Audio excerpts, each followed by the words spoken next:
Welcome to the My Amazon Guy podcast. This is your host, Stephen Pope. And today I'm going to be talking about hiring for Amazon, specifically why you need to hire technicians instead of marketers. So I'm a marketer by trade. In my first podcast, I give a lengthy experience story about my decade of experience selling online, specifically in e-commerce, and that kind of journey. I would consider myself a marketer who understands tech, but I would not say I am a technician. Now, I run an 8-person agency called My Amazon Guy, and there's a lot involved in running a company, everything from finance, operations, and marketing. But by default, I would say I'm a marketer. So I'm coming into this hitting against my own background, just for perspective. I feel like Amazon is a game of selling, or it's like a game of finding where's Waldo. So you need a technician to go out and find Waldo, and each page in that book is a different setting to try and find Waldo. Sometimes there's lots of red and blue and white, and maybe he's in a volcano one time, and maybe another time he's at Disneyland, whatever it might be. You get the idea if you've seen a Where's Waldo book. That's Amazon. A marketer is better at running the same playbook over and over again. Like, they don't turn the page. Marketers are really good at driving traffic and improving conversion rates. That is their playbook. A technician can troubleshoot anything. You can throw any problem at them and say, hey, go solve this. Your Amazon company is going to be way more successful if they hire technicians. And so just to get, a little vernacular in here, I'm going to read off the definition of a marketer and a technician according to Google here. So marketer, a person or company that advertises or promotes something. Fully agree with that definition. Technician, a person skilled in the technique of an art or craft. And in this case, our art or craft is selling on Amazon. So they're skilled, and they know how to go through some of those things. So I am going to grant you that a marketer is going to be better at a handful of things. They're going to be better at content production, communication, taking a sales call, shooting promotional videos, creating promotions and coupons, knowing when to do them, and probably project management. So I'm going to grant you that a marketer is going to be better at those things. But in my opinion, it's way easier to hire for what I just outlined as a marketer. I think it's way easier to find a talent pool who can go build content production. And quite frankly, it's probably easier to outsource that kind of stuff anyway. A technician is not an easy hire, and it's not an easy outsourced hire either. So let's talk about Where's Waldo. And I'm going to give you dozens of examples of why I have had way more success hiring technicians than I've had hiring marketers. So I've got a team of 8, and maybe first I should talk about like how I find talent. So here's a couple of websites to think about when you're out trying to hire talent. So first of all, my favorite is betterteam.com. That website integrates with every platform from Indeed to LinkedIn and everything in between. And it basically is a very wide pool of talent. So my only downside is it's kind of local talent. So in my opinion, you don't need to have somebody physically on premise. I think that if you're looking for talent and you can make a remote hire, you're better off. And most of the private labelers out there, the side hustlers who are listening to this, they don't have a physical location anyway. Corporations, though, are mired in must-have talent inside the building. And they really need to get away from that. They need to make smarter hires. You're going to have a more cost-effective hire. Go hire somebody in the boonies who's going to be loyal to you because they can't find another remote job, and they're going to be better talent because they can't find a better job that pays better anyway. So you're going to get a more affordable hire somebody remote, and do that. So my favorite's betterteam.com. So I have had success in hiring off that. LinkedIn is probably too expensive in reality, but I have had a great hire off LinkedIn. And that was a really good hire that was very, very technical. They even taught themselves how to build websites while working for me. Very great. Other places you can look about is local community, church, referrals, past companies you've worked at. And although I haven't cracked this one, I'm a big believer that you can get a talent pool in the, use a baseball metaphor, in the box, so to speak, or on deck, your local community college. So I haven't got that one to work because most of the community colleges are like, hey, go use this portal and post your job there. And quite frankly, the adoption rates of that's not worth your time. And I forget the name of that portal. Most colleges are using it these days, but man, my view counts on that was like 10 tops for 2 months. 10 views? Yeah, forget that. It's not even worth posting. But you go post on betterteam.com, and I'm telling you, within 90 days, you can have 1,000 applications. You could make your hire within a week with that number of applications coming in. All right, so I do believe you can find technicians. So what I recommend is hire somebody with a bachelor's degree in IT. I don't even care what IT background they have. Doesn't matter if they build websites. Doesn't matter if they can code. It's irrelevant. You're looking for somebody who can troubleshoot complicated situations and that they're good working by themselves. That's a tactical technician by definition and their background. Very easy to spot them in the wild. Now, harder to hire for them, harder to talk through and interview with them. But here's some examples of why I think Amazon's a Where's Waldo. Have you ever dealt with brand registry before? Enough said. I don't even have to go into detail. That even just uttering the phrase brand registry makes my skin crawl because it is so freaking buggy. If you've ever changed the brand name on a listing, you know what I'm talking about. If you ever had trouble applying A+ content and they're like, hey, your item's not associated to your brand, that's the kind of stuff I'm talking about. That takes sometimes weeks for us as an agency, professional experts, to fix. Not easy work, probably on the more complicated side. The other most complicated thing is parentage. Now, parentage is the connection of variations. You got child products and parent products. And so just think of like a t-shirt in multiple sizes and colors. So that is the most complicated technical work that we do within an Amazon catalog because you have to upload an Excel sheet.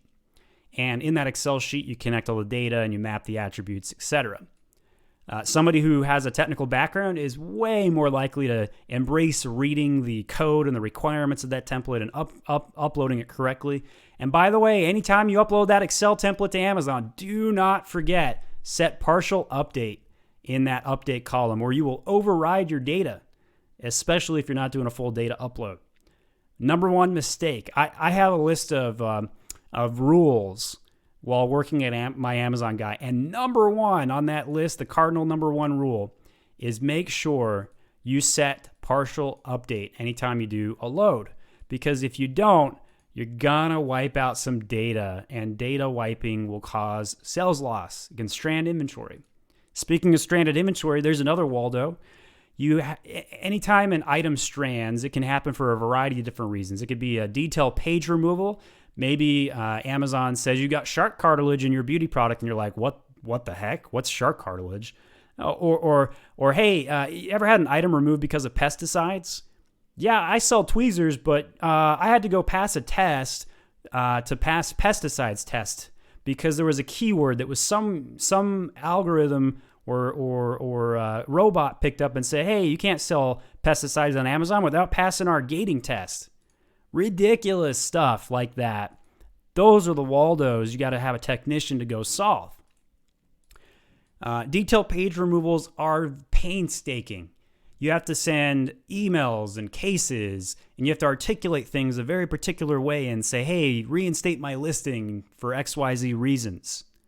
Might be because you had a prohibited substance, or maybe you mentioned a keyword that they're not happy with, or maybe you have a trademark infringement, and you can't use that phrase within your copy. All right, so switching subjects a little bit, logistics. So I dare you, if you've got a marketer on your staff who's never worked in Amazon before, and you're interviewing them and say, hey, have you ever built an LTL shipment before? And they're going to look at you with a deer in the blank staring eyes, and they're going to be like, what are you talking about? Now, mind you, no technician's going to have that LTL background either, but the difference is the technician will be like, hey, that's another jigsaw puzzle. I'm curious. Let me go figure that one out. To a marketer, though, it's going to be overwhelming for them. And I know this because I'm a marketer, and doing things with my hands and troubleshooting things like that, it's painstaking for me. It's very difficult for my head to wrap around it. Now, I'm a great troubleshooter for a marketer background, but I shine in doing marketing things, growing traffic, improving conversion rates, thinking about consumers and what their backgrounds are and how to sell more products to more people more often for more money. That's me. That's a marketer. But now if you told, that technician to go out to the warehouse and build a pallet, hey, we're going to stock out on this. The warehouse is behind. Go help them catch up. They're going to have a way better attitude too, I think, most likely. Liquidation.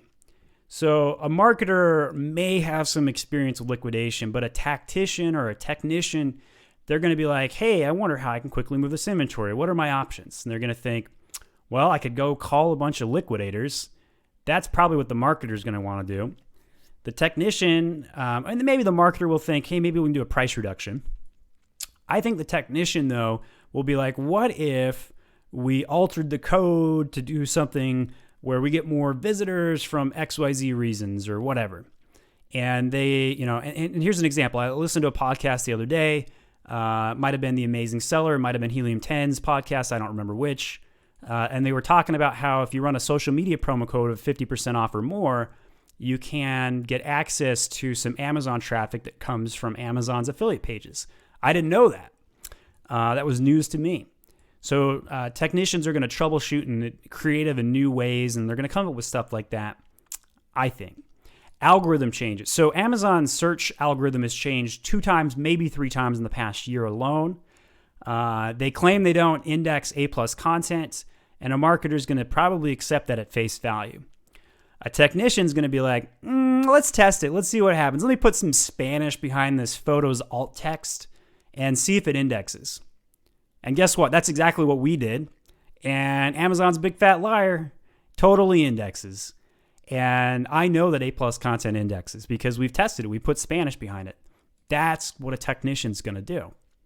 And when you're looking for Waldo, you got to try off-the-wall things you haven't done before. Ad management.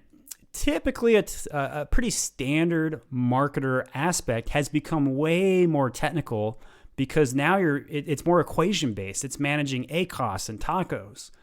A marketer probably will go out and hire for a technician to run it, and then they'll give them the criteria, and they figure out what to do and say, hey, draw budgets and traffic up and down. Marketers going to be way better at budget management, in my opinion. They're more prone to be P&L focused, profit and loss focused. But a technician's going to be better at hitting the ACOS goal, the advertising cost of spend goal. You tell them, hey, here's the line in the sand. Can't go above 35%, whatever it might be. Technician's going to hit that because it's a technical component. The marketer will be like, well, I just want to get my traffic numbers, and if I don't hit my traffic, then I can't hit my top line sales. And it's okay if I go 40% ACOS. A technician's going to know I'm going to find a way to get that down to 35%, and they'll hack it until they figure it out. All right. So what happens if you have a problem or a task and you can't get something done? What do you do? Well, a technician is going to go in there and say, I'm going to ticket this. I'm going to research, test, and probably throw in another 5 tickets. Today, running your Amazon business, if you're not filing a ticket every single day on Amazon, you're probably not running it correctly. There are many, many things you need to file tickets for, whether it's setting a vanity URL for your brand store, whether it's clawing back refunds because Amazon screwed you over on the check-in and they lost one of your pallets, whatever it might be. And by the way, let me give you a quick plug. Here's a great tool called My Refund Guy. We'll put a link in the description. And if you don't have a service in place that automatically claws back money from Amazon because they owe you thousands of dollars that you need to go claw back, this is a great automated tool. It's a 25% commission-based service, no upfront costs. So if you don't have anything to claw back, there's no cost. But if you do, we'll fight tooth and nail, ticket by ticket, until we get all that money clawed back for you. So myrefundguy.com. A/B testing. Let's talk about that next. So I'll grant you a marketer's going to be conceptually familiar with the concept of A/B testing. But if you asked a marketer, give me a list of everything you can A/B test, and you asked a technician, give me a list of everything you can A/B test, I bet you the technician will come up with a bigger list and probably some better things to test. So things that you could test or A/B test in A+ content, for example, could be color, photo, lifestyle versus product-based photography. You could be testing lots of copy versus a little bit of copy. And you could test the modules. I bet the technician will come up with way more modular considerations. And they're going to say, hey, why don't we order this differently? Because that's how a technician thinks. A marketer's not going to think ordering will matter. They're just going to think content good. So things are constantly changing on Amazon, and you got to be up with the times. Lots and lots of things you have to be constantly looking out for, whether it's an algorithm update or on Monday. I covered this in my Monday podcast where I talked about how they just announced fee changes for multi-channel fulfillment. They also just announced fee reductions and changes to destroying inventory or removing it. A lot of things to keep up with. And a technician is going to be like, oh, okay, here's how we pivot. And a marketer is going to be like, more change. I just want to get my traffic this month. So that's kind of conceptually how I differentiate between the two. All right. Launching new marketplaces. If you haven't launched eBay yet, go launch eBay. Go launch Walmart. If you got a product that's good for Houzz, get it up on Houzz. If you've got a product that could do good on Etsy, go launch it on Etsy. And by the way, I've seen some random corporate products on Etsy. They still sell. I mean, it's not going to be a multi-$1,000, marketplace for you, but if it's gifty, check it out. Not too much trouble to map your inventory and map your products across all these different marketplaces. Reporting. A technician is very good with plugging and playing numbers. Here's your report for this week. Plug and play. Now, I will grant you a marketer will probably interpret the data better.